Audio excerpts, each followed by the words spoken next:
This was the gateway of the Underground Railroad. The largest free black community. A lot of them came in thinking that Petersburg was like a promised land. Things were going to be better. It was an industrial area and it was flourishing because they had a lot of jobs.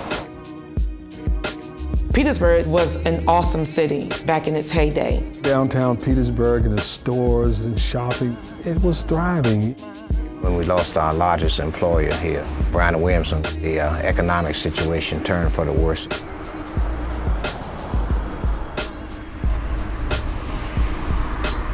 The biggest challenge that is faced here is poverty. People go through a lot of hard times and have to rely on food stamps.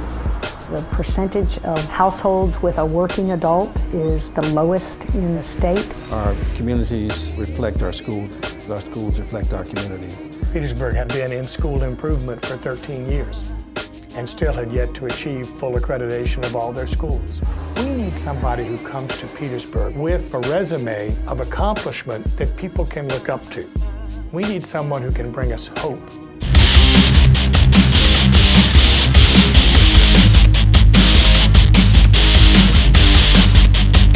Then there came Marcus Newsom, and I told him he was God sent. Marcus Newsom really has everything you'd want. He's got a long history of being successful as a superintendent. People follow great leaders. He looks at this as a mission or a ministry. He is all about children, and every decision that he makes is in the best interest of children. I have been through a lot of principals and superintendents.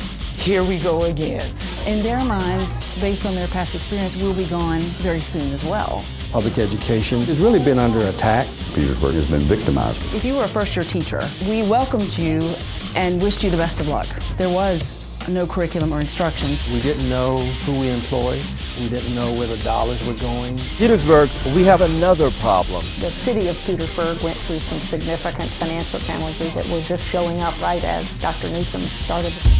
They cut the school budget.